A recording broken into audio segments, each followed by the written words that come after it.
El mundo de la pareja está cambiando, está en crisis. Bueno, una cosa es por lo que consultan las parejas, que suelen ser por los mismos detonantes. Suele ser sexo, dinero, niños, responsabilidades, poco más. Lo que pasa es que luego hay que ir más a las profundidades. Nos hemos pasado de la represión a todos tenemos que tener sexo con todo el mundo, cuanta más gente mejor, de la manera más fortuita que sea, ¿no? Como que todos tenemos que ser muy abiertos. Y yo me encuentro también con muchas personas en consulta que no resuenan con esto. Es una intimidad que desconecta. En esta era de la alta conexión, yo creo que estamos más desconectados que nunca. Bienvenidas mentes brillantes a Conversamente. Soy Laura Ponce y en el episodio de hoy les comparto una conversación llena de romance y erotismo. Nuestra invitada de hoy es Nerea Rodríguez. Ella es psicóloga clínica, máster en sexología, orientación y terapia sexual, con más de 19 años de experiencia en la sanidad pública y en la privada. Ha sido facultativa especialista en el Hospital General Universitario de Elda, donde ha coordinado el Hospital de Día de Salud Mental. Actualmente posee una consulta en la que ha conseguido aunar la psicología clínica con la sexología para dar la mejor terapia posible a sus parejas. Nerea nos habla sin tapujos, pero con absoluta seriedad sobre la necesidad de hacer un cambio de paradigma en las relaciones amorosas. Y nos ofrece con gran sensibilidad una brújula para navegar los diversos retos de la pareja moderna. Espero disfruten tanto como yo esta conversación, la compartan, la comenten, le den al like, se suscriban al canal. Con ustedes, Nerea Rodríguez.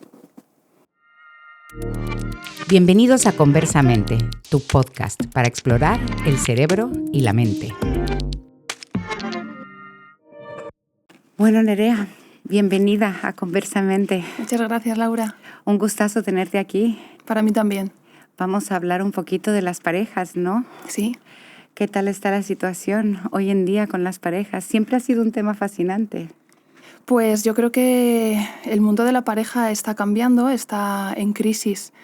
Yo creo que lo que está pasando es que vivimos un momento social con un tipo de valores tan individualistas que eso hace difícil tener relaciones sanas en las que podamos estar el uno para el otro. Entonces, bueno, pues yo sí que creo que hace falta, y esto es algo que yo trabajo mucho en consulta con las parejas, hace falta un cambio de paradigma, ¿no? Porque qué interesante. La relación es algo que yo siempre les digo a las parejas que es algo que está entre ellos, que tiene cuerpo propio, que tiene unas necesidades propias que muchas veces van a entrar en conflicto con las necesidades individuales.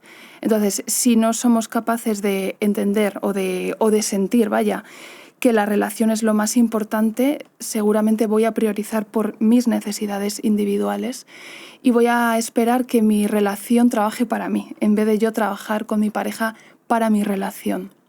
Claro, y estamos viviendo un momento en donde todo es así. Es que, ¿qué necesito yo? Exacto. ¿Cómo es mi crecimiento personal? ¿Cuáles son las cosas que yo quiero? De hecho, ahora incluso se hace mucho esta pregunta de ¿y qué hay aquí para mí? ¿No? Como si fuese una negociación. A veces siento que estamos hablando de las parejas como si se tratara de un lenguaje de negocios, ¿no? Esta es la sensación que me entra. ¿Y cómo haces ese cambio de paradigma si estamos rodeados de esto, bombardeados por esto en realidad? Claro, yo veo que normalmente nos movemos con un esquema de la relación tiene que satisfacerme a mí. Y si esta relación no me está satisfaciendo es porque no estoy con la persona adecuada. Entonces, una cosa que yo les explico siempre a las parejas es que va a ser muy importante crear una cultura de pareja, es decir, qué es importante para nosotros, qué está permitido, qué no está permitido. Sobre todo tiene que haber un nosotros. Hay una percepción de la pareja como un tú y un yo, pero no hay un nosotros.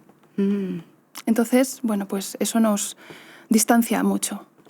Claro, aunque debe de ser muy difícil balancear, porque existe el nosotros, porque existe un tú y un yo, ¿no? Una historia personal, ¿no? Una historia con la que uno viene, unas cargas con las que uno viene. ¿Cómo conseguimos ese balance de, por una parte, nutrir esa relación y al mismo tiempo no perderse en ella, ¿no?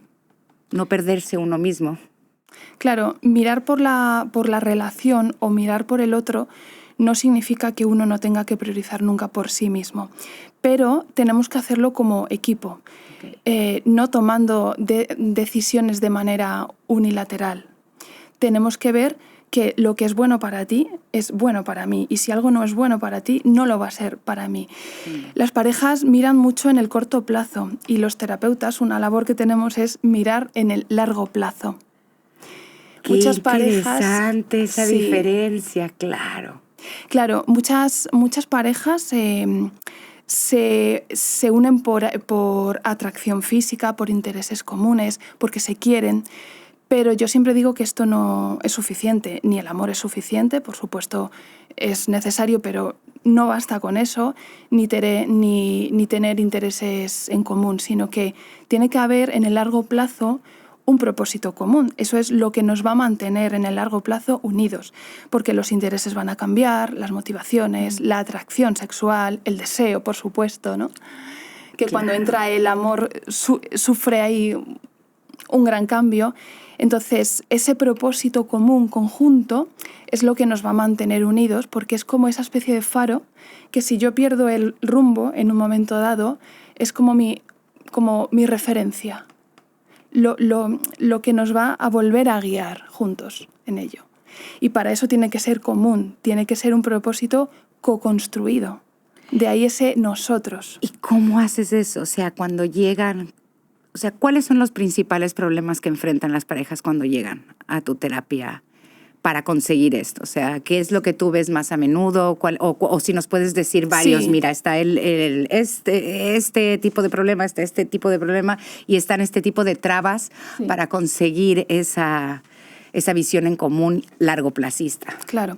Bueno, una cosa es por lo que consultan las parejas, que suelen ser por los mismos detonantes. Suele ser sexo, dinero, niños, responsabilidades, poco más. Lo que pasa es que luego hay que ir más a las profundidades, ¿no? de las personas. Al final, por lo que no funciona una pareja no es tanto por esos conflictos, esos contenidos que son los detonantes, sino que hay que ir un poco a qué hay debajo de esto.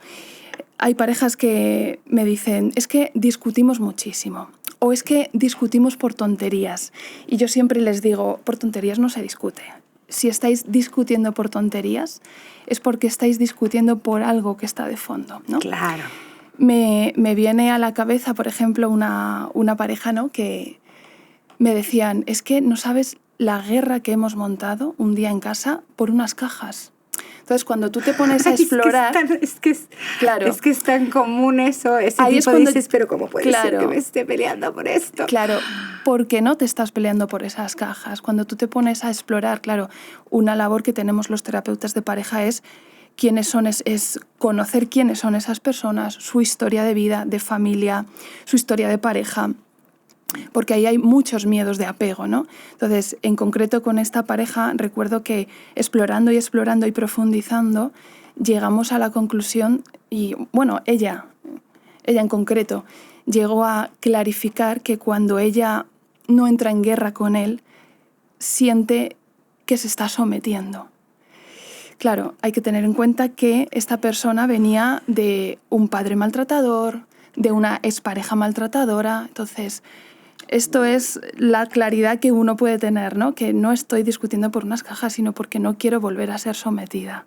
Cuando entendemos esto, se clarifica y tu pareja entiende por qué estás discutiendo y cuáles son tus miedos de apego, es cuando se puede dejar de discutir por este tipo de cosas, ¿no?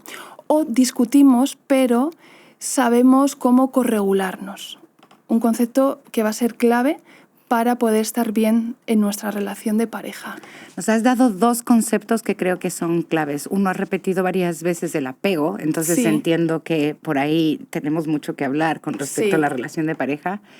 Y luego la corregulación, que me lo acabas de mencionar. ¿Nos puedes explicar un poquito, como prefieras, si prefieres primero del apego y luego de la corregulación? Bueno, primero hay que entender que el apego es algo para lo que estamos preparados o programados biológicamente cuando nacemos y que nos prepara para vincularnos afectivamente con una figura de apego, en este caso, con un adulto, que es quien nos va a ayudar a sobrevivir, puesto que cuando nacemos somos seres muy dependientes. Lo que va a hacer esto es que nuestras figuras de apego se relacionen de una manera concreta con nosotros, ¿no? Cuando nos hemos sentido en esa relación seguros, protegidos, queridos, mirados, importantísimo esto, vamos a ir a nuestras relaciones adultas con esa sensación. ¿Por qué pasa esto? Porque nuestras relaciones más tempranas son las que van a formar como una especie de conexión, ¿no? Como una especie de cableado que hace que nuestro cerebro se conecte de una determinada manera y esa huella que queda en nuestra parte de nuestro cerebro más emocional es con la que vamos a ir a nuestras relaciones adultas. Por eso, si yo me he sentido inseguro en mis relaciones, pues probablemente sea una persona que después, cuando sea adulta, me mueva con cierta inseguridad, que puede ser con ambivalencia, quiero y no quiero tener una relación, quiero que estés, pero al mismo tiempo te rechazo cuando estás. O puedo ser una persona más evitativa en el sentido de que me cuesta comprometerme, ¿no? Cuando siento que hay un vínculo que se estrecha, me echo para atrás porque me asusto. Pero ¿qué pasa si a lo largo de tu relación, por ejemplo, tu relación de apego con la madre o con el padre son completamente distintas?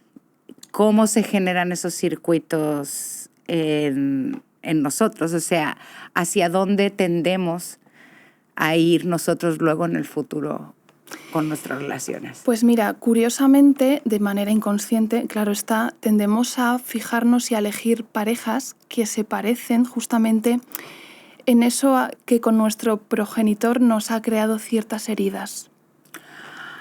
Ok. No siempre, esto es así, ¿vale? Con esto no quiero decir que nuestra historia nos condicione o nos marque para siempre. Desde luego que con futuras relaciones puedo reparar esas heridas, puedo crear nuevos circuitos. Yo siempre digo que las relaciones, igual que pueden dañar, curan también. Qué bonito. Puedo tener una relación estupenda, puedo tener un terapeuta estupendo también, ¿no? La relación terapéutica es una relación que cura también, ¿no? Porque supone lo que llamamos en psicología una experiencia emocionalmente correctora. Claro, porque por lo que tengo entendido, solemos recordar en general, o sea, no necesariamente solo con el apego, sino que el cerebro forma nuevos circuitos cuando hay una alta emotividad, ¿no? No importa de qué memoria estamos hablando, por eso solemos recordar las cosas violentas muchísimo más que las cosas pacíficas o aquello que fue muy emocionante, una Navidad de estas fabulosas. A lo mejor recordamos 3 o 4 Navidades de nuestra infancia, no las recordamos todas y fue porque algo de emocionante y emotivo tuvo. Imagino que en terapia, claro, vas a ver todo aquello que duele. Entonces, la relación y la memoria que generas en una terapia tiene que ser brutal. O sea, realmente te tiene que cambiar completamente ciertas perspectivas y afectar a largo plazo y conservar esas memorias. ¿Cómo se hace esto con 2 personas a la vez? Bueno, un dato bastante curioso es que las personas, por ejemplo, con un perfil más evitativo, siempre tienen una sensación de que han tenido una infancia feliz. Con un apego evitativo me refiero a personas que han crecido, como yo siempre les digo a las parejas, sacándose las castañas del fuego ellos solos, en el sentido de que no han sentido que tuviesen una figura disponible afectivamente para ellos cuando lo han necesitado. Quizás ha sido una figura que ha estado físicamente, pero afectivamente no ha estado disponible. Entonces, son personas que no suelen recordar mucho su infancia, ¿vale? De todas maneras, esto que decías de las memorias, la memoria no es algo fiable. La memoria es algo que se va construyendo cada vez que recordamos. La memoria está muy influida por el estado mental. Cuando yo me encuentro bien, suelo recordar cosas alegres. Cuando estoy enfadada contigo, suelo recordar las cosas que me has hecho, que me molestan de ti, todo lo que no me gusta de ti. Por eso, una cosa que yo les corto mucho a las parejas en la terapia, ¿no? Se empeñan mucho en contar qué es lo que pasó exactamente, ¿no? Y el otro dice, eso no fue así, ¿no? Y me dicen, ahora te voy a contar yo mi versión, Nerea. Entonces, les corto porque al final eso no me importa tanto. Yo les digo, jamás vais a recordar algo igual. De hecho, si pasase aquí ahora algo, ¿no? Que estamos presenciando las dos, recordaríamos cosas muy diferentes. Y luego, además, el ser humano siempre barre para casa. No, claro. Voy a recordar siempre de forma que me beneficia a mí. Claro. Entonces, claro. De nuevo, esos son como los detonantes, la punta del iceberg que yo les escucho, pero luego tenemos que ir a las profundidades, ¿no? ¿Qué pasó ahí? ¿Cómo te sentiste tú? ¿Qué te mueve esto? Tenemos que entender de dónde viene y de qué parte de su forma de vincularse tiene que ver. A ver, entonces, ¿cuántos tipos de apegos hay? Porque has mencionado varios ahora. ¿Me los puedes definir? ¿Cuántos son y cómo son? Un poquito. Entendí el evitativo, ¿no? Que es, nos sacamos las castañas del fuego solos, ¿no? Sí. No recuerdo mucho. El yo conmigo mismo. Yo conmigo mismo. Eso es. Vale, entonces ese sería una forma de apego inseguro, ¿no? Sí. Vale, ¿qué otras formas de apego inseguro hay? El ansioso ambivalente. Ansioso ambivalente. Eso es. Son personas que han crecido con figuras que han podido estar o han podido no estar. Nunca sabían si iban a estar. Con lo cual, son personas que crecen con esa misma ambivalencia. Quiero que estés y al mismo tiempo te rechazo, ¿no? Ok. ¿Algún otro tipo hay? Después está el apego seguro. El apego seguro. Que también está por ahí. Existe, ¿no? No suele llegar a terapia. Entonces, bueno, pues son personas que sí que han tenido un maternaje en el que se han sentido seguros, han tenido figuras que les han permitido ser autónomos, que les han permitido explorar el mundo y que han estado ahí disponibles para si necesitaban volver, ¿no? Okay. A veces hay padres y madres que por sus propias angustias o por sus propias dependencias que generan de ese vínculo no dejan a ese niño o a esa niña que se independice, que explore, que salga, ¿no? Uh-huh. Entonces, bueno, pues eso es lo que va a generar también ciertas ambivalencias. Y luego esto, tanto lo que es este apego seguro como inseguro, digamos que lleva como un orden, ¿no? Es lo que llamamos el apego organizado, pero luego hay un segundo tipo de apego que es desorganizado, que es cuando ha habido mucho maltrato, mucha negligencia, mucha indiferencia, y ahí ya ni podemos encajarlo ni en lo seguro ni en lo inseguro, siquiera. Ok. Esos casos imagino que son complicados de tratar y más también deben de ser muy complicados para la propia pareja, ¿no? Si tienes una pareja que tiene este tipo de apego, tiene que ser complejo de manejar, ¿no? Bueno, es complejo ya a nivel individual, es un tipo de apego y de desorganización que desorganiza a la persona por completo. Ahí es cuando nos encontramos muchas veces con personas con una estructura psicótica. Okay. Incluso con la enfermedad mental grave. ¿Esto hay grados o es como bastante lineal? O sea, me refiero en general, en los tipos de apego. O sea, hay un tipo de apego inseguro, ambivalente, vamos a llamarlo así, que es menos extremo y otros que son un poco más extremos, ¿o estamos hablando siempre más o menos mantienen una línea? A ver, es verdad que para explicarlo siempre lo explicamos como categorías estancas, pero esto en realidad no es así. Ya. No siempre funcionamos de la misma manera, no nos vinculamos de la misma forma con cualquier persona.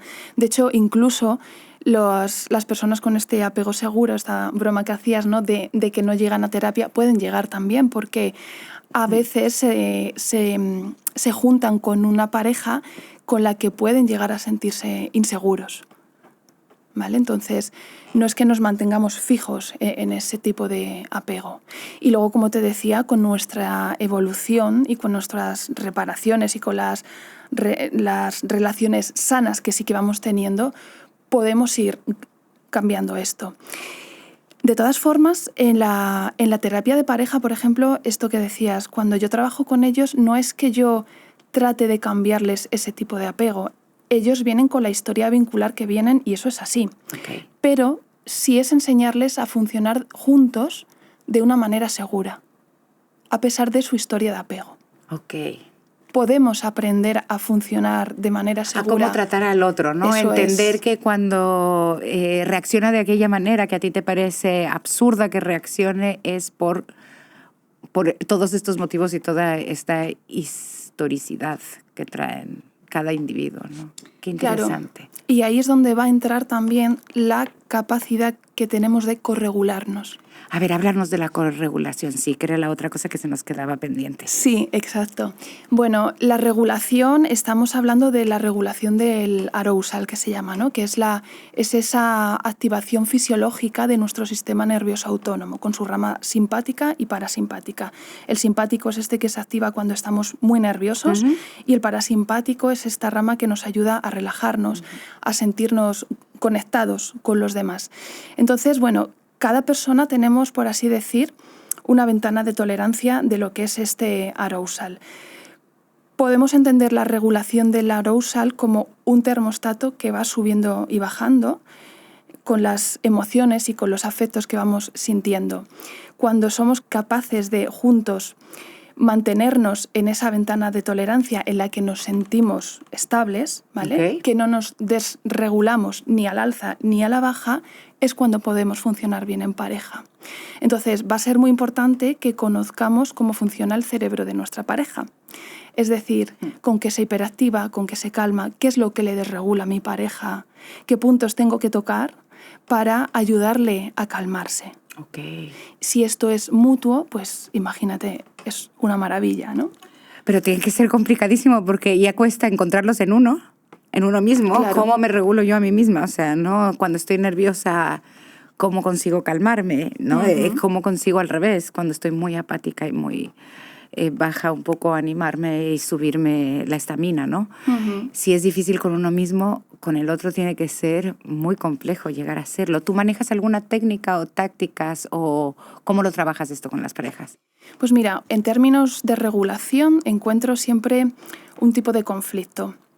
En función del tipo de apego con el que venimos, las personas hemos aprendido a regularnos de una forma diferente. Hay una estrategia que es la autorregulación. Yo me lo guiso, yo me lo como, que decíamos antes, ¿no? Son personas que necesitan estar solos, que necesitan aislarse.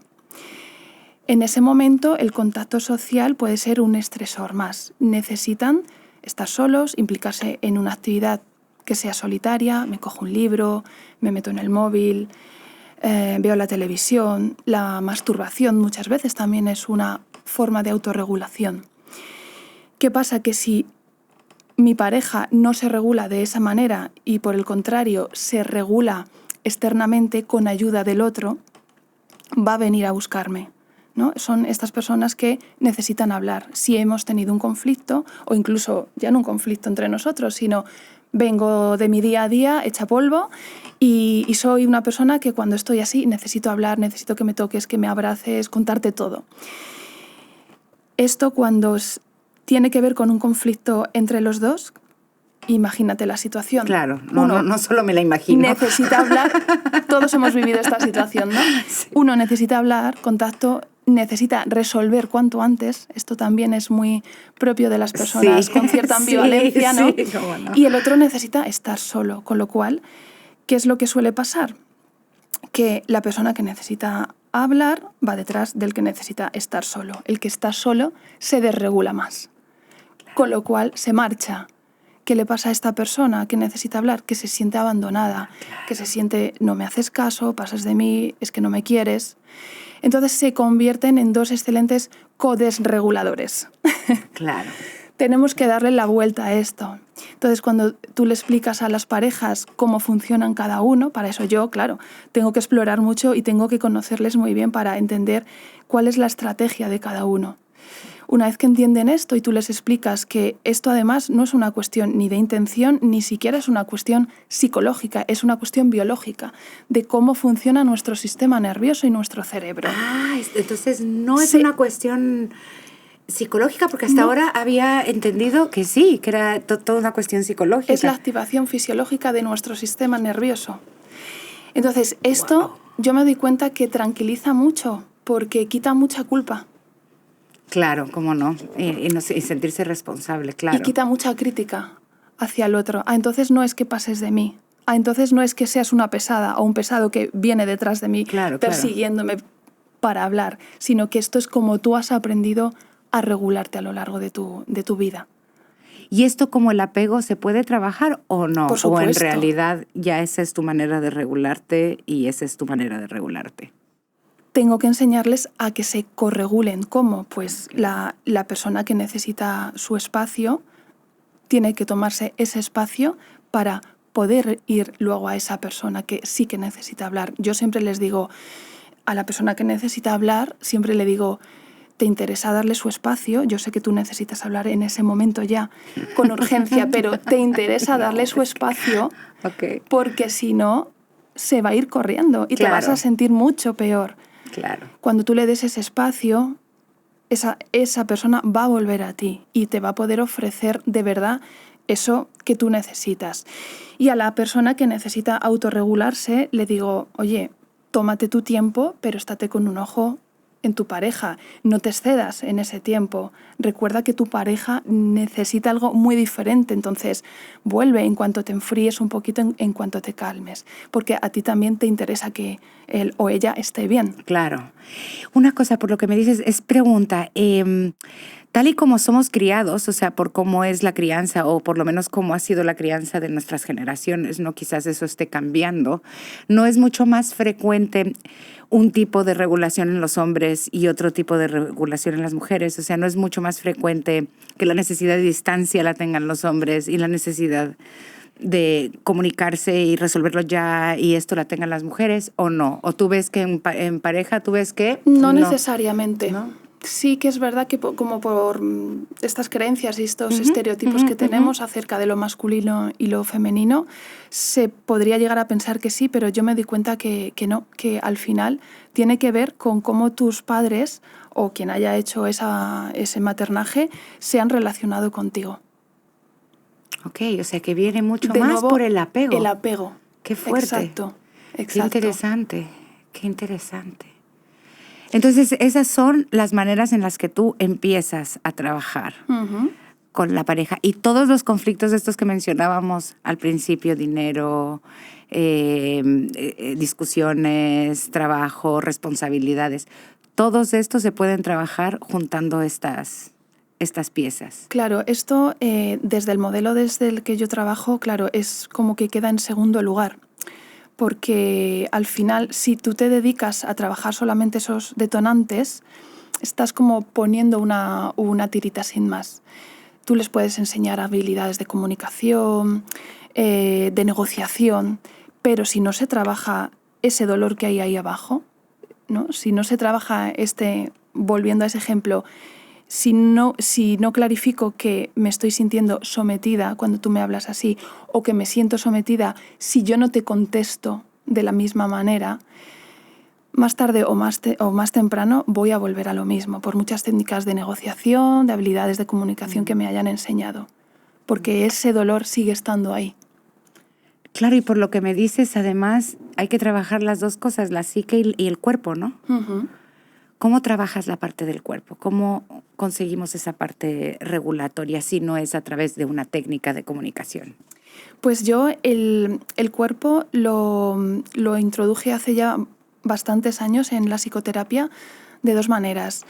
Una como vía de exploración, porque el cuerpo al final es una vía muy rápida de acceso al mundo emocional.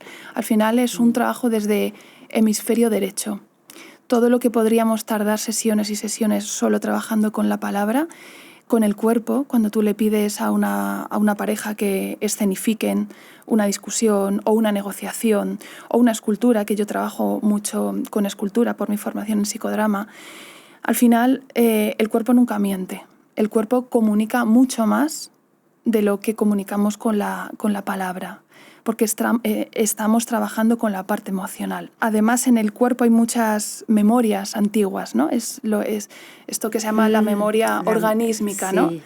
Con lo primero que nos hemos relacionado cuando no tenemos lenguaje es con nuestro cuerpo, con nuestros roles psicosomáticos. Entonces, en el cuerpo hay mucha información. Y luego hay otra cosa, que con el cuerpo es con lo que expresamos el 85% de lo que comunicamos, más que con la palabra. Entonces, una cosa que trabajo mucho en terapia es que las parejas aprendan a mirarse, a identificar y a conocer qué le está pasando a su pareja a través de todo lo gestual, microexpresiones, tono de voz, que al final es lo que va a detonar muchas discusiones que tenemos, ¿no? Todos conocemos la típica situación de una conversación con nuestra pareja nos ha dicho algo que no es tan importante, ¿no? Y nosotros nos encendemos, disparamos, ¿no? Atacamos. Algo ha detectado nuestro cerebro, nuestra parte socioemocional, nuestra parte más primitiva, que es la experta en detectar amenazas, para sentirme ofendida, atacada y yo responder de esta misma manera, ¿no? Muchas veces es ese levantamiento de ceja que es muy sutil, que ni siquiera yo estoy siendo consciente. O es que ese tonito con el que me has dicho, ¿no? Sí, el tonito. Claro. Ay, no, el tonito. Tu pareja te dice, oye, pero ¿qué te he dicho para que te pongas así, no?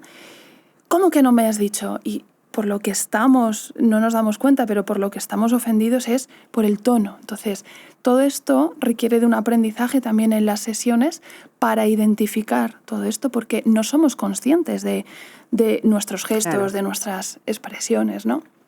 Entonces, bueno, pues ahí sí que les pongo frente a frente, utilizo un espejo, en un momento dado podemos hacer una fotografía para que se vea reflejado, ¿no? ¡Ay, qué bonito! Claro, no, yo no estoy enfadado, ¿no? Y de repente le enseñas esta foto, ¿tú qué ves aquí? Se defiende un poquito, yo no me veo enfadado, ¿no?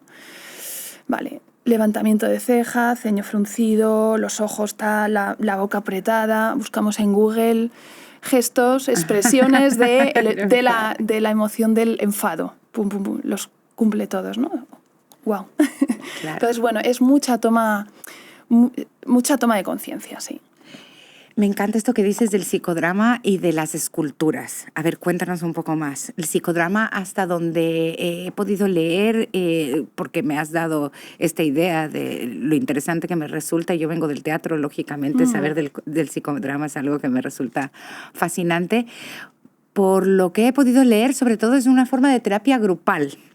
Pero no sé si es porque como empezó o esa es la teoría que se utilizó al principio y ahora se está desarrollando en múltiples facetas. ¿Y qué tiene que ver el psicodrama con la escultura que nos planteaste antes? El psicodrama sí que empezó de forma grupal y de forma social también. De hecho, está el psicodrama y el sociodrama. Sí. Exactamente. Sí.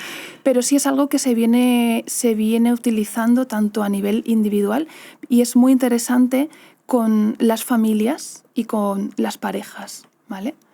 Porque el psicodrama va a trabajar mucho, por supuesto, con el cuerpo, con la acción. Drama es acción, claro, pero mucho con los roles también. Entonces, desde ahí podemos, claro, en una escultura, por ejemplo, ¿no? Un ejercicio que yo les planteo muchas veces a las parejas es hacer cada uno su propia escultura con el cuerpo de la pareja y con el cuerpo propio, una escultura estática que refleje su vivencia de la relación actualmente. Esto lo podemos hacer con muchas otras cosas, ¿no? Una escultura de la relación ideal para ti, incluso de la relación que temes tener, ¿no? Pero un sitio del que yo suelo partir es cómo te sientes tú en esta relación, vamos a verlo, pero vamos a verlo con el cuerpo, con la acción, sin palabras, porque con la palabra nos mentimos mucho y mentimos mucho, ahí está el filtro de la parte racional. Entonces, como decía antes, el cuerpo nunca miente. Con lo cual se queda al descubierto muchas cosas que ni la propia persona sabe que está sintiendo. Claro, que está viviendo y además lo manifiesta de tal manera que el otro no es que esté escuchando, no es que esté racionalizando, sino que lo puede sentir, vivir y ver. Exacto. ¿No? Y luego dentro de la escultura hay una técnica muy bonita también que es el cambio de roles, ¿no? Os vais a poner en los zapatos del otro y desde ahí es mucho más fácil contactar con el otro, con la posición del otro, con la vivencia del otro, que si pasásemos horas y horas hablando. O sea, haces literalmente un juego de improvisación. De tú eres A y el otro es B. Así básicamente, se hacen. Sí. Qué interesante. Y los roles, hablando un poco más ampliamente de los roles, porque está el rol del otro, ¿no? Y lo entiendo perfectamente, lo que nos acabas de exponer, que además me parece interesantísimo, hasta divertido hacerlo, ¿no? Probar a hacerlo en pareja me parece que puede ser un juego muy entretenido de hacer. Y que de hecho muchas veces en pareja lo hacemos, ¿no? O sea, lo hacemos vamos a imitar el tonito ¿no? de la pareja para decir ciertas cosas. Los roles que tomamos en nuestras vidas, en el resto, digamos, de nuestras vidas. Está nuestra pareja y luego está el resto de nuestras vidas y toda la infinidad de roles que tenemos, ¿no? Los roles familiares, los roles de la familia extendida, los roles en el trabajo, los roles en el círculo de amigos. Esos, ¿cómo afectan luego en la intimidad de la pareja y el rol que ocupas tú o que manifiestas tú dentro de la pareja? ¿O no afectan para nada? ¿Los cambias totalmente dependiendo? Bueno, yo es que diría más bien que el rol que se ha creado en algún momento de tu vida es un rol con el que sueles ir a todas partes. ¿Ah, sí? Sí, imagínate, por ejemplo, un rol que veo mucho es el de la niña, por ejemplo, estudiosa, lista, que saca todas las notas estupendamente, ¿no? Que es muy admirada y muy reconocida dentro de la familia por este rol. Uh-huh. Esto yo lo veo como una especie de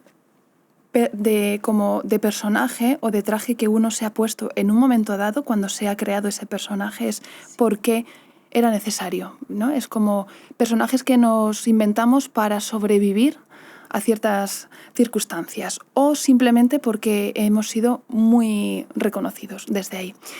Claro, ¿qué pasa? Que tú creces con ese rol, es un traje que se te pega tanto a la piel que llegas a identificarte con él, crees que eres eso.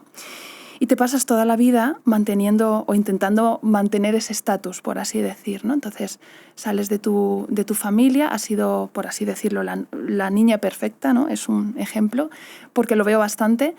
Y luego cuando cambian las situaciones, te haces adulto, entras en un grupo de amigos, en un trabajo, de repente tienes una carrera, no sé cómo. Ese traje aprieta ya. Claro. Es una persona que se pasa la vida esforzándose por mantener ese estatus y eso cansa. Tener que ser siempre la niña perfecta, ¿no? O el irresponsable, o el oveja negra, ¿no? ¿Y ese lo llevamos también a la pareja? ¿O es en la pareja donde nos permitimos romper ese rol que cargamos en el resto de Normalmente la vida? lo llevamos con nosotros allá donde vamos. Allá donde vamos. Especialmente si no tenemos conciencia de esto. Qué interesante. Conozco a varias de esas niñas buenas. Yo definitivamente no entro dentro de ese pack y ese rol. Tú, por lo que he podido ver en el currículum, has sido muy estudiosa. Hablando de roles de estudios. Cuéntanos un poco cómo llegaste hasta aquí. O sea, ¿por qué la psicología? ¿Y por qué en concreto la psicología de pareja? ¿Por qué meterte en este? Me parece por un lado fascinante, pero también complicadísimo, porque si ya entender y tratar y sanar a una sola persona, a un individuo, es complejo, hacerlo con dos a la vez, en donde además hay mucha carga emotiva, tiene que ser muy difícil. ¿De dónde te vino? Pues verás, yo he sido muy estudiosa, pero también he vivido mucho. Me lo he pasado muy bien también. Estaría muy bien decir que me dediqué a la psicología por pura vocación. No es así. De hecho, cuando llegó el momento yo no sabía muy bien para dónde tirar. por cuestiones de azar y por las personas que tenía en ese momento cerca de mí, al final me influyeron mucho en escoger la psicología. La verdad que a día de hoy, digo, bendita decisión que tomé, porque es una profesión que me hace resonar muchísimo. Voy feliz a trabajar cada día. De hecho, hay una cosa que me suelen preguntar, ¿no? Cuando la gente se entera de que soy psicóloga, todo el mundo suele decir, madre mía, qué trabajo, ¿no? Tienes que salir, tienes que terminar con la cabeza de escuchar tantos problemas siempre. Y yo siempre contesto lo mismo, para nada.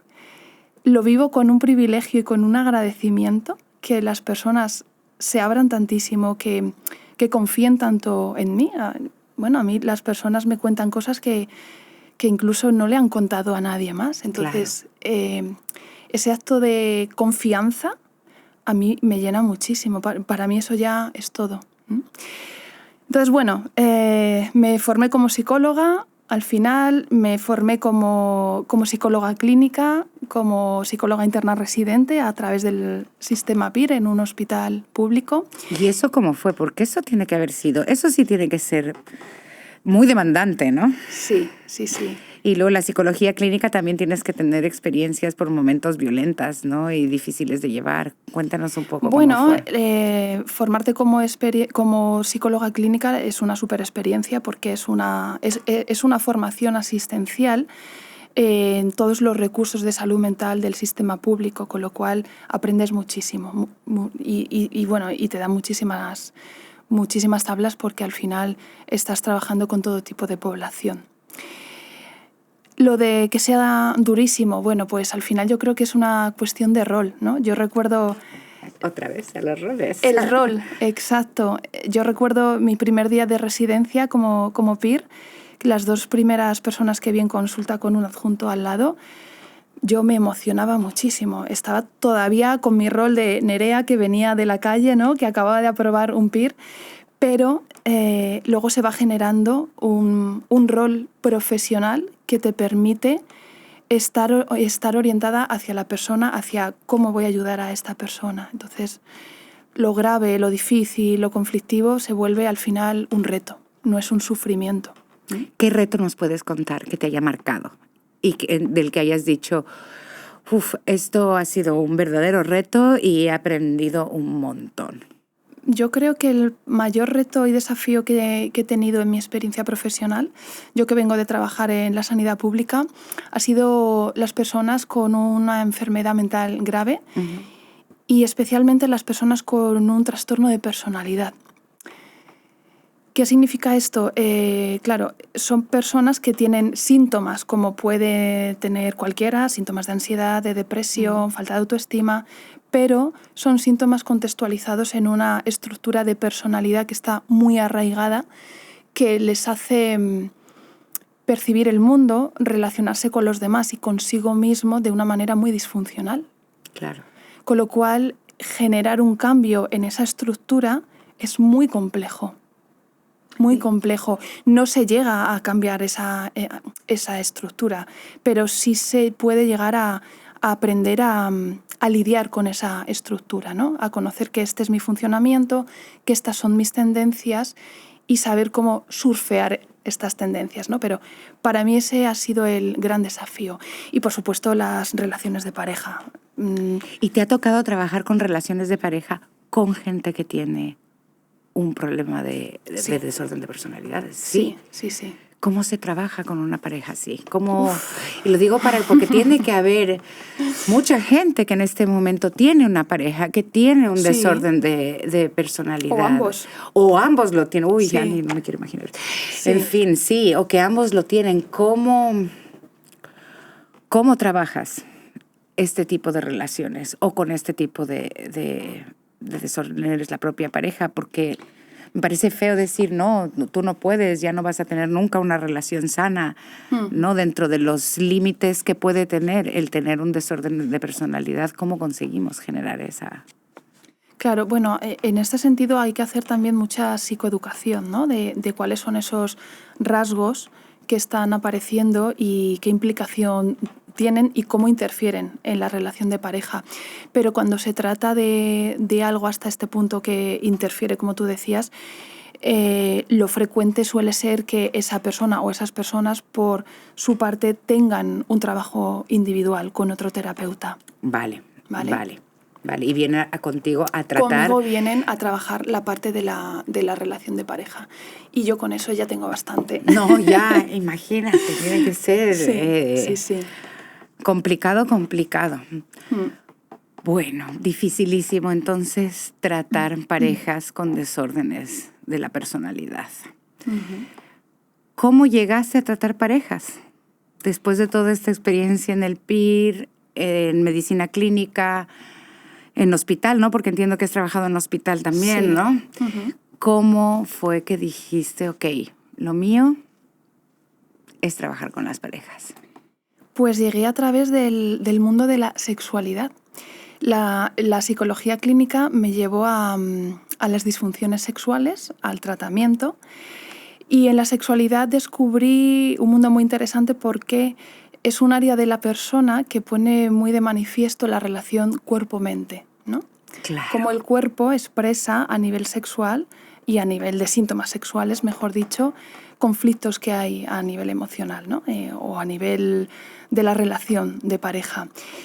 Justamente ahí apareció en mi vida también una compañera que me contó que se estaba formando en un modelo de terapia de pareja, el modelo PACT, que es una aproximación psicobiológica a la terapia de pareja. Indagué un poquito y vi las 3 patas que tenía, ¿no? La teoría del apego, la neurociencia y la regulación del arousal. Y dije, yo me tengo que formar en esto. Y así hice. Hace años ya que me formé con Stan Tatkin, que es el creador de este modelo, y desde entonces me sigo formando. ¿En dónde te formaste con esta? En el Instituto PACT, está en Estados Unidos. O sea, que viajaste y te formaste ahí, fue online. Fue de forma online, sí. Esta es la explicación así como más consciente, explícita. Luego yo también muchas veces me he hecho esta pregunta, ¿no? ¿Por qué he terminado viendo parejas? Y no solamente eso, ¿por qué me gusta tanto trabajar con las parejas? Yo creo que también es una forma como un intento de reparación interna, ¿no? De mi propia historia, ya que hemos hablado antes de todo lo que cada uno llevamos, ¿no? Al final somos nuestra historia. Y bueno, yo creo que sí que tiene que ver con eso también. Yo desde muy niña he vivido modelos de pareja no muy sanos, que eso luego también lo he llevado a mis relaciones de pareja, a mis propias dificultades. Y bueno, tengo que decir que este modelo me ha abierto muchas puertas a nivel profesional, me ha dado muchas herramientas, pero también a nivel personal, ¿no? Porque bueno, antes que psicóloga soy persona, soy pareja de, soy hija de, con lo cual aprendo muchísimo cada día con las parejas con las que trabajo. Sí. Es súper interesante, debe ser súper interesante eso, ¿no? Porque efectivamente la psicología lo que tiene es que te hace como profesional, ¿no? Que estás trabajando con materia viva de la que tú no estás exento en ningún momento. Entonces te tiene que replantear muchas cosas. Cada vez que te enfrentas a algo en tu terapia, tiene que mover ciertos tapetes dentro de tu vida, ¿no? Y eso es lo verdaderamente útil también. Cuando estás trabajando en terapia hay que estar muy en contacto con lo que uno está sintiendo también. Y ya que hemos hablado tanto de la regulación, ¿no? Los que trabajamos con este modelo, el modelo PACT, el terapeuta PACT tiene que aprender a autorregularse, ¿no? Bueno, en este caso no es una autorregulación, es a regularse y a ser un corregulador de la pareja que tiene delante también. ¿Y eso es complejo? ¿Tardas mucho en aprender a hacerlo? Hombre, es complejo, claro. Tienes que ser, eres como una especie de director de orquesta, ¿no? O como dice Stan Tatkin, tienes que ser un buen anfitrión, que tienes que estar con 1000 ojos en tu pareja, en cada uno de los individuos, en lo que está pasando dentro de la relación y en lo que está pasando en ti. Y muchas veces usar lo que está pasando dentro de ti es un material muy útil, ¿no? Incluso para expresarlo dentro de la terapia, ¿no? Yo que tengo alumnos del grado de psicología, muchas veces cuando vienen me cuentan esto de que les han dicho que tengan cuidado en las sesiones con sus caras, con sus expresiones, que se mantengan como muy neutros, ¿no? Y yo siempre les digo, esto de la neutralidad del terapeuta no es verdad. Nosotros como terapeutas y como personas estamos sintiendo cosas también y tenemos que escucharlo porque esto nos está diciendo muchas cosas de lo que está pasando ahí, ¿no? Y lo podemos utilizar para esa persona o esa pareja que tenemos delante. Claro, la sabiduría intuitiva, ¿no? La del propio cuerpo que te está Eso diciendo, es. que El te está cuerpo diciendo cosas. es muy claro. sabio y hay que escucharlo, claro. Claro, pero al mismo tiempo difícil analizar, ¿no? ¿Esto es porque estoy escuchando algo o esto es porque me está pinchando en donde a mí no me gusta? Claro. Y tal. Debe de haber una sutil línea súper delicada de manejar, ¿no? En cada Bueno, es que momento. como terapeutas también yo creo que tenemos que tener cierto trabajo hecho, ¿no? Tenemos que tener mucha conciencia de nosotros mismos, claro, de saber quiénes somos también y por qué se nos mueven ciertas cosas, ¿no? Con qué parte de mi historia tiene que ver esto. Porque si no, lo terminaremos, bueno, pues actuando de alguna manera, ¿no? Hacen terapia, ¿no? ¿Todos los terapeutas hacen terapia como parte de su carrera o no? Como parte de la carrera, no. Yo creo que como algo que sí que nos genera interés porque, bueno, pues porque al final cuando tú terminas de formarte no has terminado ahí, ¿no? Tú te sigues formando y al final sí que van surgiendo muchos espacios en los que da ese lugar a la supervisión, entonces sí que terminas haciéndolo.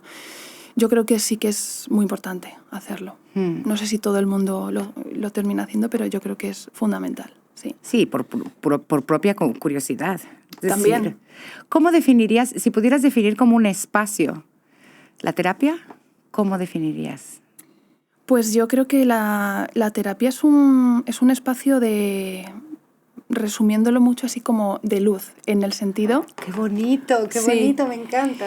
Es un proceso de indagación en uno mismo, de reflexionar, de cuestionar muchas creencias, esquemas, de flexibilizar muchos de los roles en los que nos movemos y sobre todo de aprender a probar y a experimentar alternativas de pensamiento, de comportamiento, de sentir, de relacionarme con los demás y conmigo mismo. Yo creo que es eso, ¿no? Como ese espacio de mucha conciencia, es la base de todo. Y esto te da luz para poder vivir mejor. ¡Qué bonito!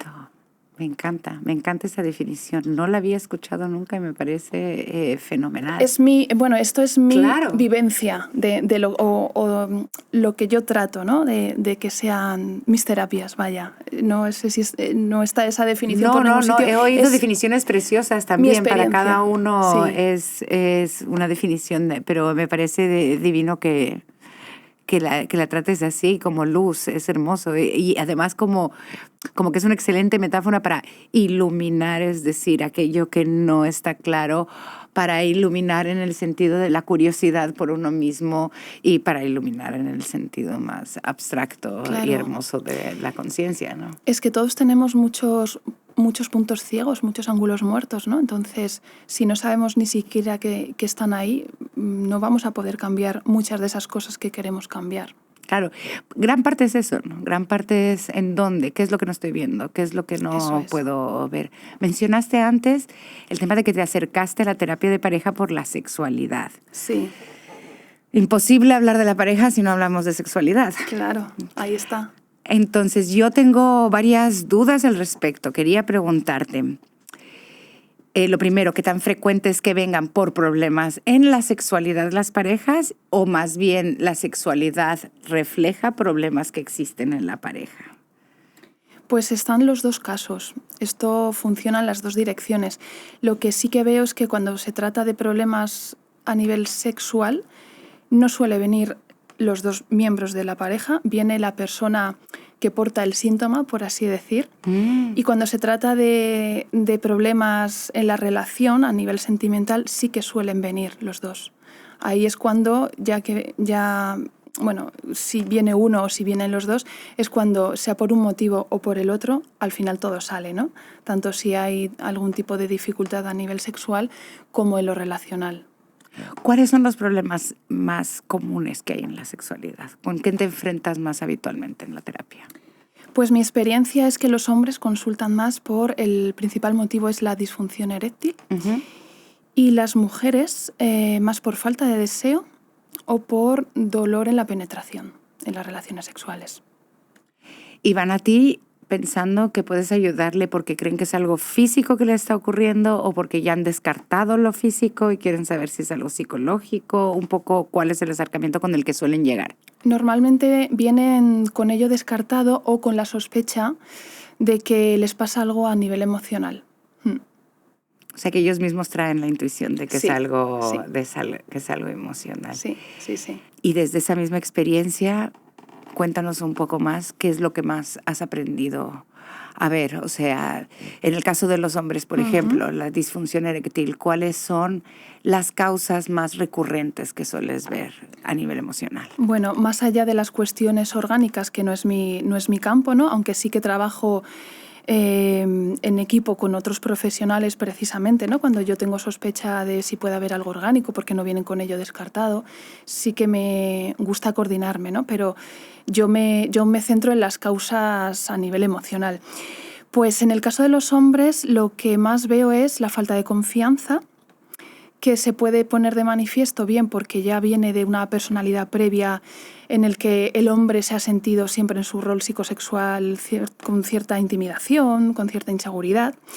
O, por ejemplo, cuando conocen a una persona, una mujer o un hombre, ¿no?, que les fascina.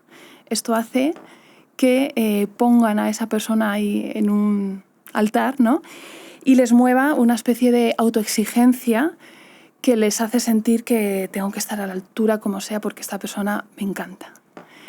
¡Qué interesante! Claro. O sea, digamos, casi como el nervio escénico, ¿no? El de performar de la manera adecuada. ¡Qué interesante! ¡Qué importante esto! Claro, al final esta emoción o este pensamiento de tengo que estar a la altura lo que va a generar es una hiperactivación de esta rama simpática del sistema nervioso autónomo que decíamos antes, ¿no?, que te pone como en una sensación de alerta, ¿no?, de anticipar qué es lo que va a pasar, qué es lo que no va a pasar, si va a salir bien, si no. Con lo cual esto provoca ansiedad, de desempeño, que llamamos en terapia sexual, ¿no? Tengo que desempeñarme bien y ese tengo que vuelve a generar esa exigencia.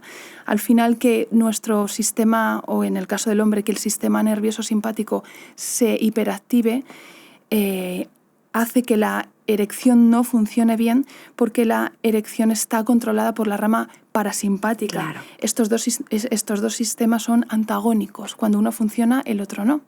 Con lo cual, si hay ansiedad, si hay miedo, si hay preocupación, si hay una anticipación de esto no va a salir bien, es más probable que pueda haber una dificultad con la erección.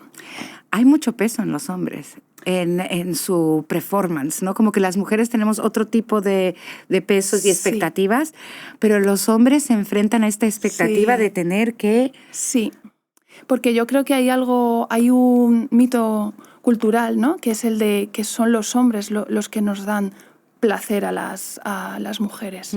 Yo siempre les explico a las mujeres que nosotras somos responsables de nuestro placer, de conocer nuestro cuerpo, de cómo funciona, qué no nos gusta, por supuesto. Luego ellos, la responsabilidad que tienen, bueno, es la propia de la generosidad que tiene que haber, ¿no?, cuando hay un encuentro entre dos personas, pero no son los responsables. Entonces sí que llevan ahí ese lastre, ¿no?, que yo trato siempre de trabajar con ellos para que se lo quiten. Sí, está ahí. Está ese lastre y luego también está el lastre de... Siempre tienen que tener ganas, porque si no es algo raro que ellos no tengan ganas. Es como hay una serie de presiones sexuales que hay sobre los hombres que tienen que ser complicado, pues, de sobrellevar, para ellos, ¿no? es muy difícil también, claro. Porque si ven que no cumplen con esos esquemas, piensan que algo les pasa, ¿no? Y es que es totalmente un mito. No es verdad que a los hombres les apetezca esto de tener sexo a todas horas, ¿no?, y de cualquier forma. Claro, Sí. Claro. Pues eso, siéntanse tranquilos, todos los que nos están escuchando. No es necesario esta performance que tienen que hacer. Y en cambio, yendo hacia las mujeres y la falta de líbido, sí, ¿cuáles son las causas más comunes que te has encontrado de esta falta de líbido en las mujeres? Bueno, yo veo algo que se repite y es que el estilo de vida que llevan las mujeres es bastante matapasiones, en el sentido de... Sí. ¿no? Es difícil que pueda aparecer el deseo cuando hay una carga mental, hay unas responsabilidades, hay un cansancio físico, ¿no? Y luego yo tengo una hipótesis, esto no es ciencia, pero lo comparto aquí contigo. Yo tengo la impresión, por lo que hablo con muchas personas, que no es que las mujeres tengamos menos deseo, sino que tenemos menos deseo por el tipo de sexo que se practica. Creo que el sexo que se suele practicar es muy desde una mirada masculina, ¿no? Es un sexo muy coitocentrista, muy genital, que da poca cabida a la erótica, a lo sensorial, a la imaginación, al ir despacio, ¿no? Entonces, siendo así, yo creo que es que no somos iguales, no nos gustan las mismas cosas y no tenemos una vivencia de la sexualidad igual, ¿no? Por ejemplo, los hombres sí que viven su sexualidad como más enfocada en su pene, ¿no? Todos los niños crecen, por desgracia, con esta idea, ¿no? De el tamaño. Sí. Y las mujeres tenemos una vivencia de nuestra sexualidad como más global, más con todo el cuerpo, con toda nuestra piel, más con los sentidos. Entonces, yo creo que se genera ahí un conflicto que al final es como que a las mujeres nos gusta menos el sexo, ¿no? Esto que estoy diciendo es una generalización también, ¿no? Porque claro, yo imagino que hay casos individuales, lógicamente. Yo me encuentro con hombres que tienen una vivencia y un deseo más desde lo erótico, ¿no? Y hay mujeres que son muy genitales, ¿vale? O sea, que hay un poco de todo, pero estoy hablando de lo que encuentro con más frecuencia. Con más frecuencia. Sí. Es que tenemos poca educación sexual. Tenemos una educación sexual bastante pobre, ¿no? Sí. En general, no sé si eso está cambiando o está empeorando en las generaciones de ahora. ¿Qué pensamientos tienes sobre este exceso interminable, cantidad y frecuencia de pornografía que se está viendo? Porque creo que estamos hablando justamente de el tipo de sexo que se está marketeando, porque en realidad es un gran marketing, ¿no? ¿Qué es lo que piensas que está pasando con el tema de la pornografía? ¿Cómo nos afecta sexualmente? ¿Y cómo ves esto para futuras generaciones también? Pues vamos a ver, es un problema porque está sirviendo como educación, yo creo, ¿no? Al final el porno es no deja de ser una fantasía y como tal hay que mirarla. Se necesita cierto pensamiento crítico para entender que eso es una puesta en escena, que es un tipo de fantasía, pero que no se corresponde con la realidad. El problema es que hay tal dosis de porno, ya no la cantidad, sino los tipos de porno que hay, ¿no? Cada vez hay porno más duro. Sí. Yo veo que esto funciona como las sustancias. Al final, el visionar porno funciona como el comer, el beber, el consumir drogas, como el juego. Activa una parte de nuestro sistema de recompensa que tenemos en el cerebro, ¿no? Que nos da ese chute de dopamina. Como con cualquier sustancia, al final, si nos acostumbramos a determinada dosis, llega un momento que menos dosis no nos excita. Yo me encuentro con muchos hombres, en concreto, que están acostumbrados a ver cierto tipo de porno que cuando practican el porno, voy a decir, más habitual, normativo, ¿no? Aunque esto es una palabra un poco... Bueno, en fin... cuando practican el sexo que practican con sus parejas o con parejas sexuales, no les excita nada, porque no llegan ni siquiera a ese umbral, ¿no? De excitación por la dosis que están acostumbrados. Entonces, esto está siendo un problema también. No, claro, tiene que ser tremendo. Y además, por lo que he escuchado, el sexo en concreto activa todas las áreas del cerebro. O sea que es todavía peor que adicciones como a sustancias o al juego o a otras cosas que tienen como zonas en el cerebro que se activan con muchísima más fuerza, mientras que la sexualidad, al ser algo tan evolutivo, ¿no? Sí, claro. en el ser humano, activa absolutamente todo el cerebro. ¿Cómo podemos empezar a plantear en nuestras casas, entre nuestros círculos íntimos, en las conversaciones que tenemos de sexo, cómo podemos empezar a plantear esta problemática sin caer en prohibamos el porno malo, ¿no? Sin caer en el coartar la libertad también erótica y de juego que puede implicar para una persona efectivamente tener ciertas aficiones eróticas. Bueno, a ver, yo creo que ahí está la parte que te comentaba antes del pensamiento crítico, ¿no? Poder mirarlo como lo que es, una fantasía que en un momento se puede usar como una estimulación. Pero el problema es que sea algo muy restringido a ese tipo de fantasías, ¿no? Cuando dejamos de utilizar nuestra imaginación, que es como ese sexto sentido que va a ser un ingrediente muy valioso, ¿no? para trabajar y cultivar todo lo que es el deseo en una relación, pues bueno, es como las tecnologías, ¿no? No son ni buenas ni malas. Nos tenemos que plantear de antemano qué uso queremos hacer de ellas, ¿no? Para qué me sirven y para qué no me sirven. Entonces, bueno, pues por lo pronto ya en esto que estás comentando, si hablásemos de sexo ya sería algo, porque yo creo que ni siquiera se habla. Yo siempre digo que en las parejas se practica sexo, pero no se habla de sexo. Entonces, bueno... Interesante, interesante. ¿Cómo tendríamos que abordar los temas de la sexualidad en pareja? ¿Qué nos propones? ¿Cómo tendríamos que hablar del sexo? Yo creo que principalmente es desde cómo lo experimenta uno. No hay una forma única de vivir el sexo, ¿no? Yo creo que hay tantas formas de vivir el sexo como personas hay en este mundo. Entonces, yo creo que es encontrar, ¿no? Primero conectar con uno mismo, cómo me siento yo cómodo, qué es lo que me gusta, qué es lo que me excita, qué es con lo que no me siento cómodo. Y ponerlo en común, porque muchas veces yo veo que las personas dan por hecho que a todo el mundo le gustan las mismas cosas. Y no es verdad. Entonces, lo primero es abrir esa comunicación, es dejar un poco las vergüenzas y los tabúes a un lado, ¿no? Y vamos a tomarnos esto en serio. Yo quiero saber cómo te sientes tú, ¿no? En la cama conmigo. Y yo quiero que sepas cómo me siento yo. Porque a lo mejor me estoy viendo abocada a seguirte de una cierta manera o no me atrevo a decirte esto. Mira, ya que hemos hablado de los apegos, en la sexualidad, cómo nos vinculamos en el sexo, también tiene que ver mucho con nuestros tipos de apego.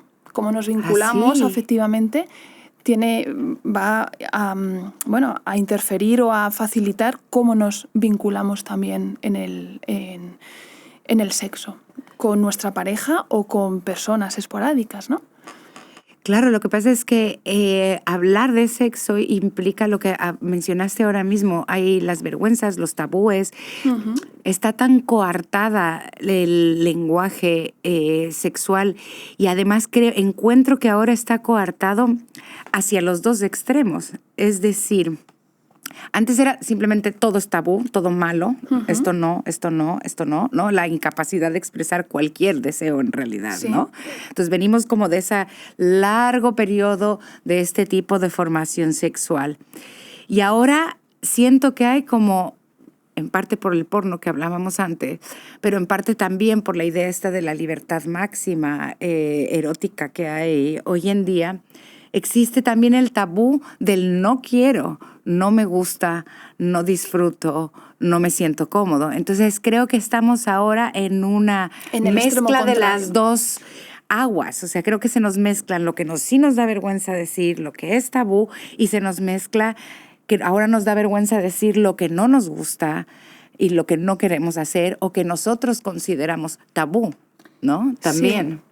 Y yo creo que también hay una cultura ahora, ¿no? De que todos con esta, como una especie de efecto péndulo, ¿no? Que nos hemos pasado de la represión a todos tenemos que tener sexo con todo el mundo, cuanta más gente mejor, de la manera más fortuita que sea, ¿no? Como que todos tenemos que ser muy abiertos. Y yo me encuentro también con muchas personas en consulta que no resuenan con esto y que tienen problemas precisamente porque tratan de subirse a esta cultura que no va con ellos. Entonces yo creo que aquí hay que ser muy fiel a uno mismo. Esto va conmigo, ¿no? Yo me siento cómoda, me siento bien acostándome con alguien que acabo de conocer. Es que a lo mejor no. Y no pasa nada. Claro.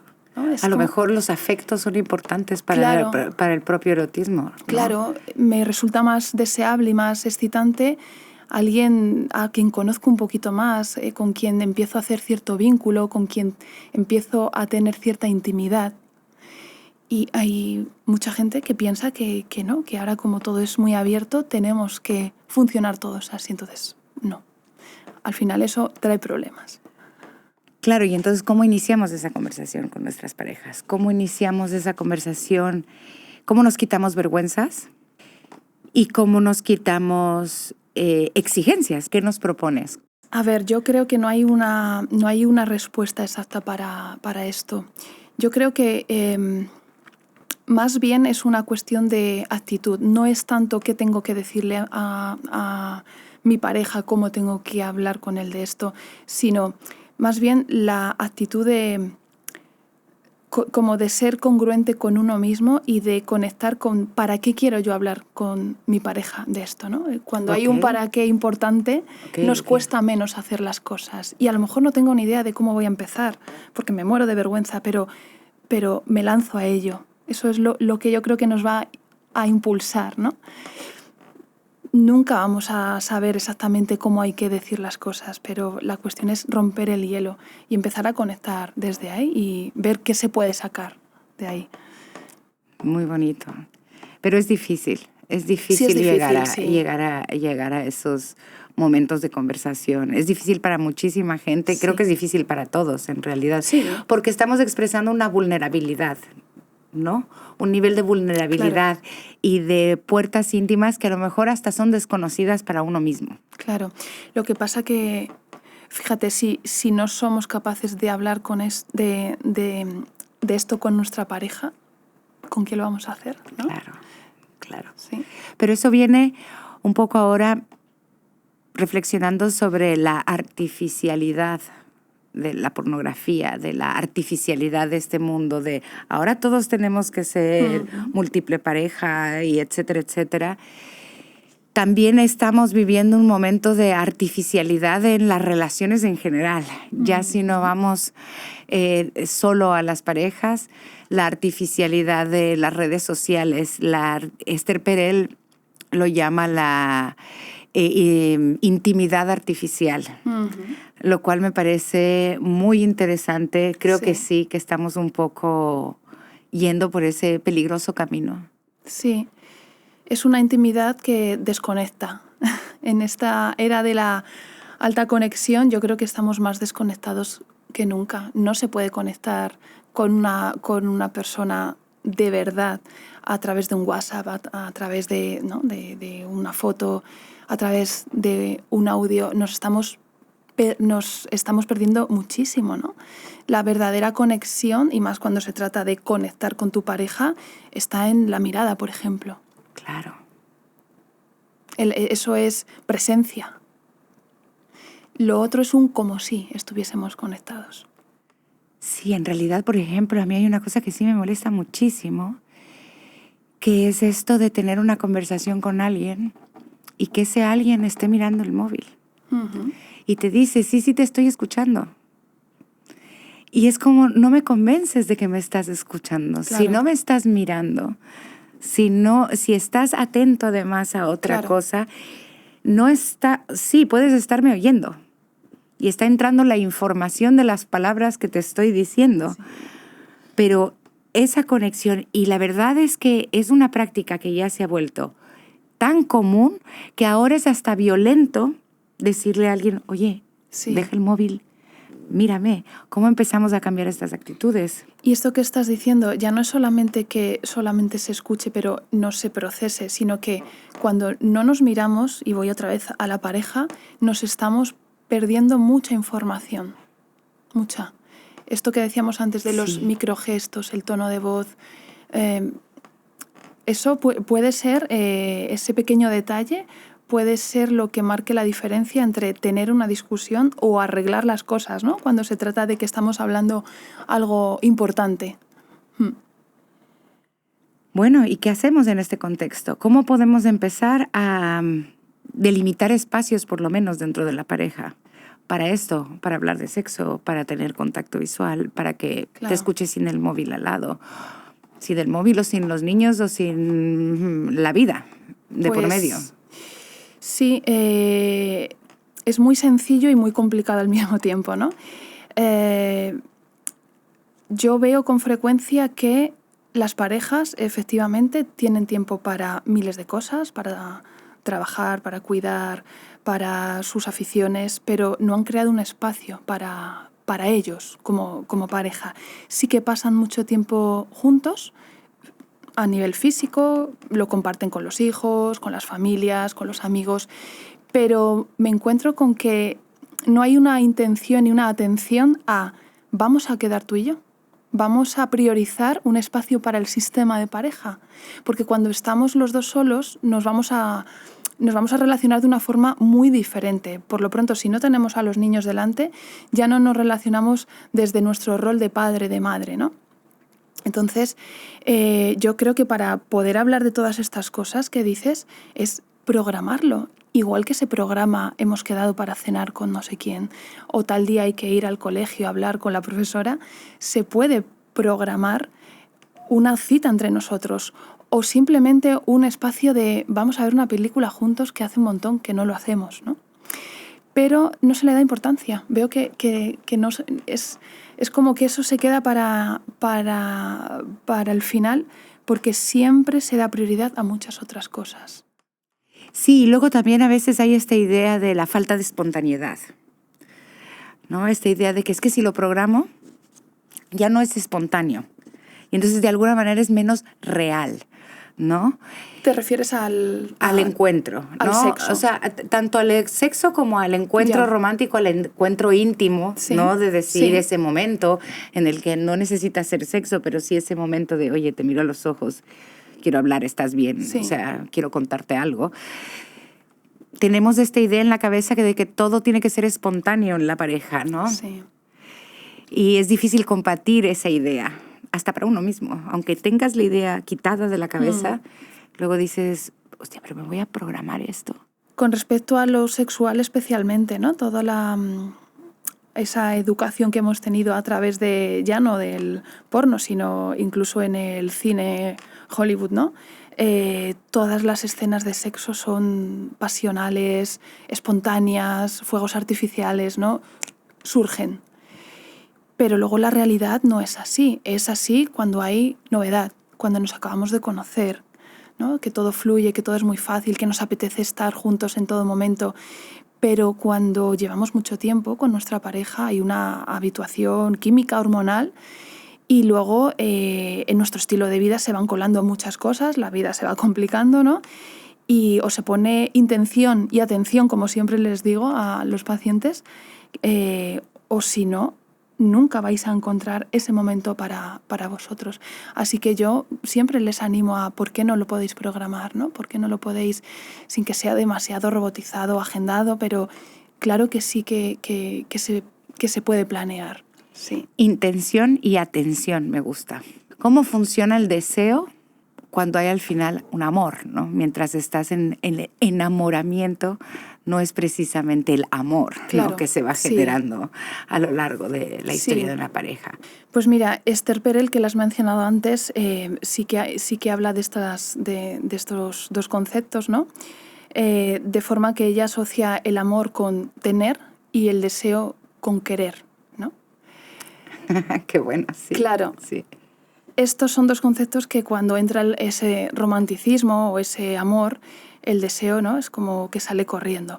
Al final, el amor tiene que ver con la calma, con la seguridad, con lo previsible.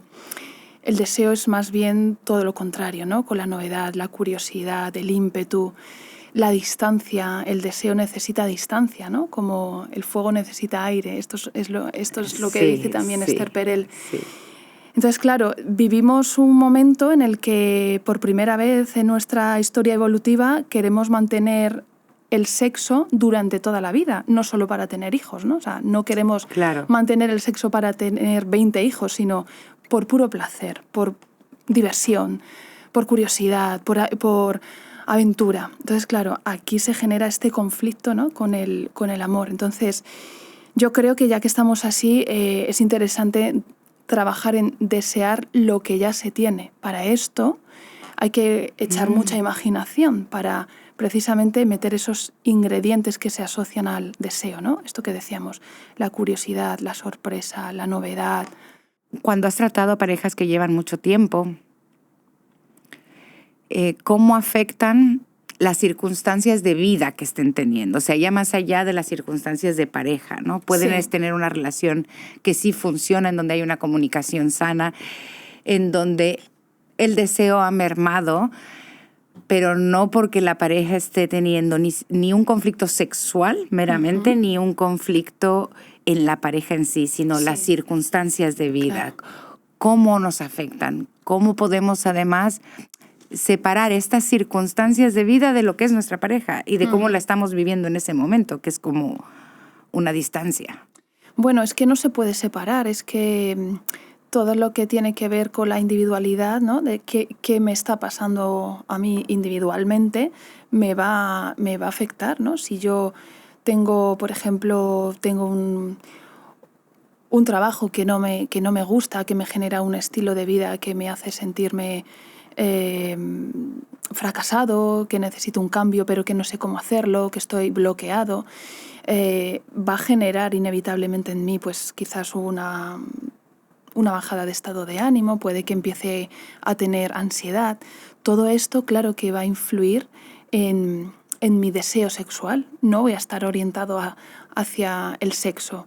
Incluso a lo mejor puede que me genere ciertos conflictos con mi pareja, pues porque estoy más a la defensiva, porque estoy más irritable. Entonces, todo esto son factores con los que la pareja va a tener que lidiar. Cuando digo la pareja, nosotros vamos a tener que lidiar como equipo, ¿no? Porque esto que te decía antes, ¿no? Estamos a cargo el uno del otro. Lo que a ti te afecta, a mí me afecta. Entonces, si esto resulta que de forma puntual por tus circunstancias nos está afectando, tenemos que asumirlo como algo que es de los dos y que tendremos que afrontarlo, abordarlo, resolverlo y que es una mera adaptación a esto que te está pasando. Es algo reactivo, ¿no? Entonces, tenemos que saber lidiar con estas complicaciones porque es verdad que la vida se puede poner muy difícil, ¿no? La vida se puede poner muy, muy difícil, claro. Efectivamente. Y cuando se pone difícil para las dos partes de una pareja, porque también hay momentos así en la vida. Además, hay edades en concreto. El otro día no recuerdo en dónde leí esto, que de los 40 a los 50 son edades muy, muy, muy complejas porque o bien estás criando hijos o bien estás cuidando padres o las dos cosas. Es una época dura a nivel profesional, es decir, estás en el cúspide de estar trabajando durísimo, es decir, estás en una vorágine de responsabilidades y de vida y de agotamiento en general. Claro. También es donde empiezan a producirse las muertes de tus padres, de tus seres queridos, ¿no? En fin, que empiezan a pasar situaciones vitales que son muy, muy difíciles de llevar.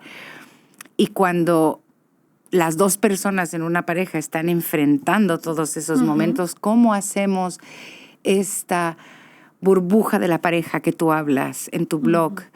Que desde luego es genial, los artículos que tienes son maravillosos, de verdad les recomiendo ir a leerlos y hablas de esta burbuja que hay que generar en la pareja, ¿no? Este contenido en donde vamos a protegerla de muchas cosas, pero cuando la demanda ya sobre el individuo de cada una de estas parejas es tan grande, ¿cuáles son esas pequeñas cosas que podemos hacer para mantener, o grandes cosas que podemos hacer para mantener esta burbuja? Bueno, yo creo que ahí cuando están pasando tantas cosas externas, ¿no?, que nos están afectando, también hay que ajustar las expectativas, ¿no? Porque muchas veces nos movemos en ese lo quiero todo, ¿no? Es inevitable que si nos están pasando cosas externamente, pues que la sexualidad no se ve afectada. Es que es imposible. Entonces, también yo creo que hay que trabajar mucho en la aceptación, ¿no? Y salir de ese ideal y esa fantasía de que todo sea perfecto, de que no nos afecte nada. ¿Cómo no me va a afectar lo que te está pasando, ¿no? O cómo no te va a afectar esto que te está pasando.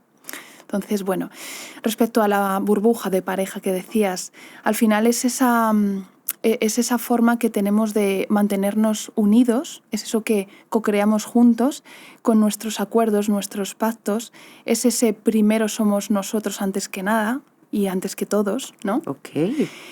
Y que nos mantiene también a salvo de factores externos que pueden llegar a interferir. Para esto hay una cosa que yo trabajo mucho con las parejas y que va a ser muy clave en el buen funcionamiento, que es el buen manejo de terceros. Los terceros no son simplemente esas terceras personas, como siempre se suele decir ahí, ¿no? Que se habla de un posible amante. Los terceros es cualquier factor externo a la relación. Pueden ser los hijos, esto es un tercero que provoca muchas separaciones.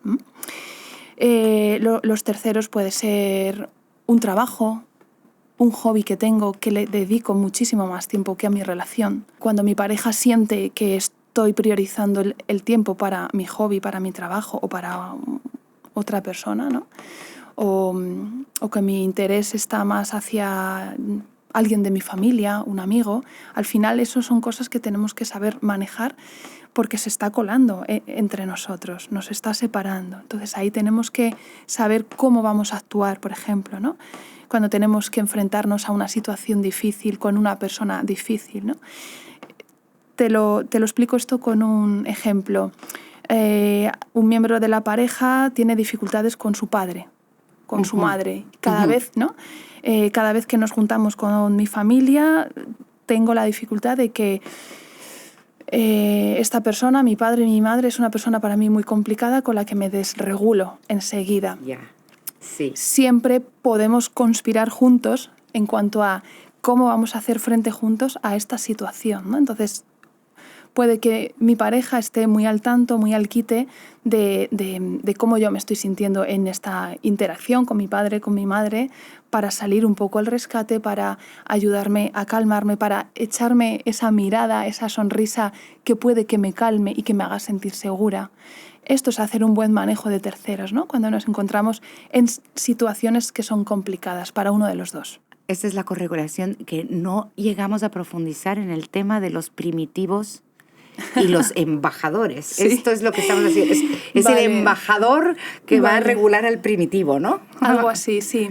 Los embajadores y los primitivos es el nombre que le ha puesto Stan Tatkin a estas partes de nuestro cerebro, ¿no? Los embajadores serían la corteza cerebral, que es esa parte más evolucionada de nuestro cerebro, que es la que nos permite pensar, reflexionar, parar, inhibir nuestra conducta, anticipar las consecuencias de lo que vamos a decir. Y los primitivos, pues es esa parte que está especializada en la supervivencia y que por tanto está especializada en detectar amenazas, con lo cual es la que te hace actuar de una manera impulsiva, en caliente, porque procesa muy rápido. Está muy bien para ciertas circunstancias cuando hay un problema de supervivencia, pero en el contexto de la pareja nos trae muchos problemas porque es la parte que te hace disparar y luego si acaso ya pregunta, ¿no? Pero ante la duda, ante la guerra, ante la percepción de que aquí hay un peligro, ¿no? Empieza la alerta a sonar, levanten armas y fuego. Y claro, esto para una situación en la que sí que realmente estoy en peligro está muy bien porque te permite actuar rápido, pero en el contexto de la relación es otra historia, ¿no?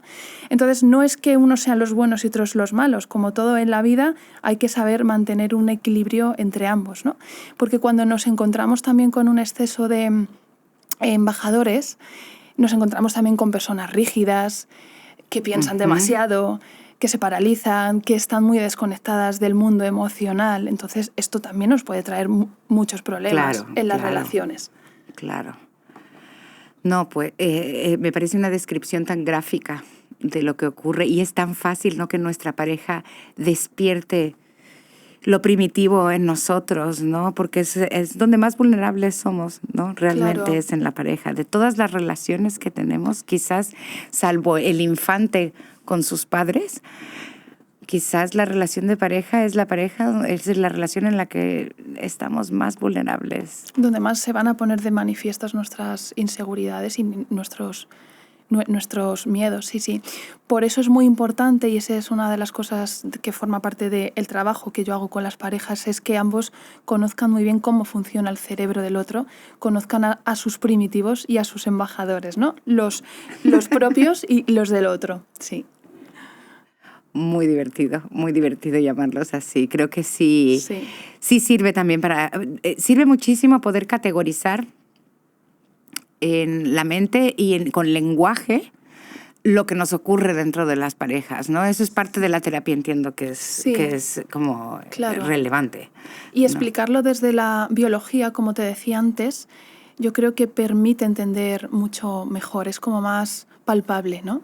Y más desculpabilizador, como te decía antes. Sí, la culpa, eso es súper interesante. ¿Cuáles son las culpas que más llevamos dentro? Mira, una culpa que yo veo bastante es en estas personas que he explicado antes con este perfil más evitativo, que les cuesta conectar, que necesitan aislarse, sí que suelen sentirse muy responsables del bienestar del otro y muy culpables cuando ven al otro cuando ven al otro que sufre precisamente por ese estilo más desapegado o más evitativo. Esto es una culpa que yo me encuentro con frecuencia. Y luego está esta culpa que tiene que ver más con la autoexigencia, con la inseguridad, con la falta de autoestima, con siempre hago las cosas mal, nunca llego donde tendría que llegar, no soy suficientemente válida, ¿no? Es esa especie de como de menosprecio, ¿no? El menosprecio, ya. Y el menosprecio también está direccionado a uno mismo, que es donde viene la culpa. Y claro, un asesino de la pareja tiene que ser el menosprecio al otro. ¿Cómo, perdona? Un asesino de la pareja lo veo el menosprecio al otro. Es decir, a tu pareja, ¿no? Porque está el propio menosprecio y luego el menosprecio al otro. En todo este momento, hablando de las parejas, no hemos tocado uno de los temas que es quizás más fuerte.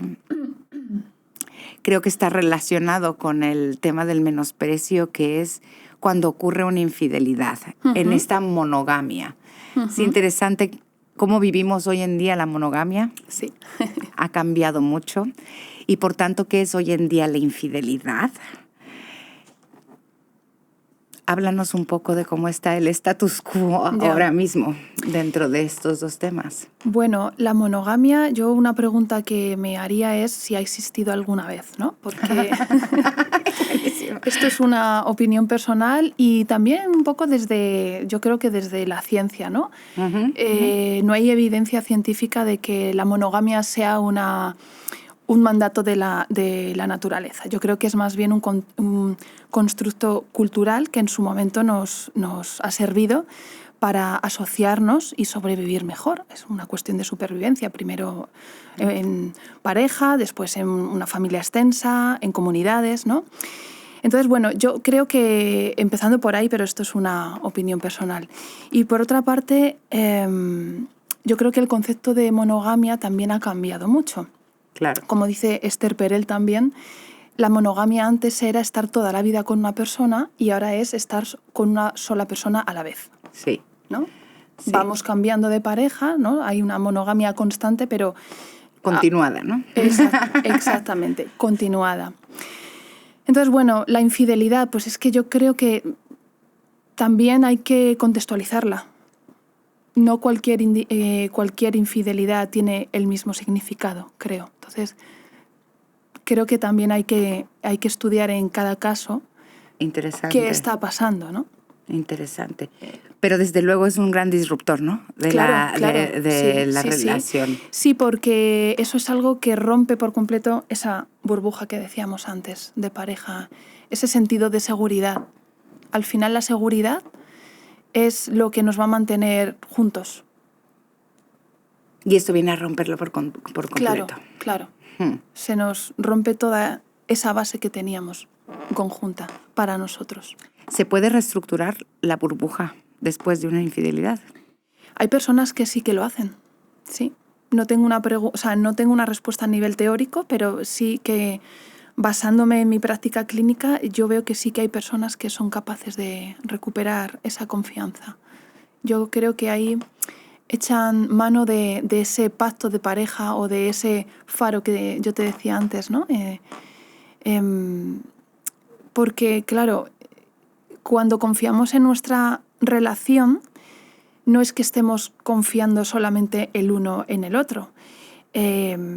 Los seres humanos somos imperfectos y vamos a errar muchas veces y nos vamos a equivocar y vamos a meter la pata hasta el fondo, especialmente cuando estamos bajo circunstancias de estrés. Pero si entendemos que nuestro pacto es perfecto, es un sitio del que tirar cuando las cosas se ponen difíciles, ¿no? Si nos hemos equivocado mucho o uno de los dos se ha equivocado mucho, pero nuestro propósito conjunto a largo plazo sigue teniendo sentido, eso es lo que puede permitir continuar adelante. Pues con este mensaje de esperanza a que en realidad cualquier conflicto podemos solucionarlo en pareja y que siempre la burbuja de la pareja es más resiliente que la de jabón, no se pincha tan fácilmente. Te quiero agradecer muchísimo que hayas venido a tener esta conversación con nosotros y que le cuentes un poco a los que nos escuchan y a los que nos ven en dónde pueden encontrarte, en dónde pueden leerte. Muy bien, pues online pueden encontrarme en mi página web que se llama nerearodriguezc.com. Ahí está también mi blog al que te referías antes, y luego, por supuesto, en mi consulta en el centro de Alicante, en la que trabajamos tanto de forma presencial como de forma online. Y esa información también está en la página web, ¿no? Está todo en mi página web. Pueden encontrarme ahí y en mis redes sociales. Muy bien, pues ya saben dónde buscarla. Muchas gracias por escucharnos.